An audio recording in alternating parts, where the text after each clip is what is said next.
Hello guys, ഇന്നത്തെ ഒരു day in my life ആണ്. അങ്ങനെ രാവിലെ തന്നെ എഴുന്നേറ്റ് ബെഡൊക്കെ വിരിച്ചു വെച്ചു. അത് കഴിഞ്ഞിട്ട് ഫ്ലാക്സ് സീഡും ആൽമണ്ട് ഗമ്മും ഇട്ട വെള്ളം കുടിച്ചു.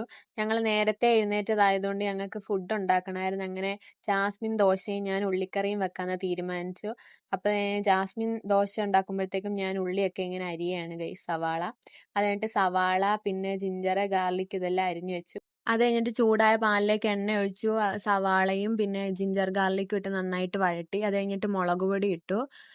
എനിക്ക് വലുതായിട്ടൊന്നും അറിയത്തില്ല ഗൈസ്. പിന്നെ നമ്മൾ നമ്മുടെ രീതിയിൽ ഉണ്ടാക്കുന്നതേ ഉള്ളൂ. കുറച്ച് സാധനങ്ങളൊക്കെ വെച്ചിട്ടാണ് ഞങ്ങൾ ഉണ്ടാക്കുന്നത്. അത് കഴിഞ്ഞ് കുറച്ചും കൂടി മുളക് പൊടി വേണമായിരുന്നു. അങ്ങനെ മുളക് പൊടിയും മഞ്ഞൾപ്പൊടിയും ഒക്കെ ഇട്ട് നന്നായിട്ട് ഇളക്കി. അതിനുശേഷം നമ്മളിങ്ങനെ ഇളക്കിക്കൊണ്ടിരുന്നപ്പോഴത്തേക്കുമാണ് നമ്മൾ ഓർത്തത് ഗരം മസാല അല്ല, ചിക്കൻ മസാല ഇട്ടില്ല. അപ്പോൾ അതും കൂടി ഇട്ട് നന്നായിട്ട് ഇളക്കി. അങ്ങനെ ഇളക്കിക്കൊണ്ടിരുന്നപ്പോഴത്തേക്കും അത് നല്ലതായിട്ട് വെന്ത് വന്നു. പിന്നെ അതിനകത്തേക്ക് വെള്ളം ഒഴിച്ചു കുറച്ചും കൂടി ഇളക്കി. പിന്നെ നമ്മൾ മറന്നുപോയി ഗൈസ്, ഞങ്ങൾ ഉപ്പും കൂടി ഇട്ടായിരുന്നു. എന്നിട്ട് കുറച്ചും കൂടി മസാല ഇട്ടിട്ട് നന്നായിട്ട് ഇളക്കണം. നമുക്ക് സാധനങ്ങളൊക്കെ കുറവാണ് ഗൈസ്. അത് കഴിഞ്ഞപ്പോഴത്തേക്കും ദോശയും നമ്മുടെ ഉള്ളിക്കറിയും റെഡിയായി. അങ്ങനെ ഞാനും ജാസ്മിനും അപർണയും കൂടി ഇരുന്ന് കഴിച്ചു. അത് കഴിഞ്ഞിട്ട് നല്ലപോലെ ഞങ്ങളൊന്ന് ഉറങ്ങി. പിന്നെ വൈകിട്ട് എനിക്ക് തുണിയൊക്കെ മടക്കി വെക്കണമായിരുന്നു. അങ്ങനെ അതൊക്കെ മടക്കി വെച്ചപ്പോൾ ഇത്രയേ ഉള്ളൂ ഗൈസ്. ബൈ.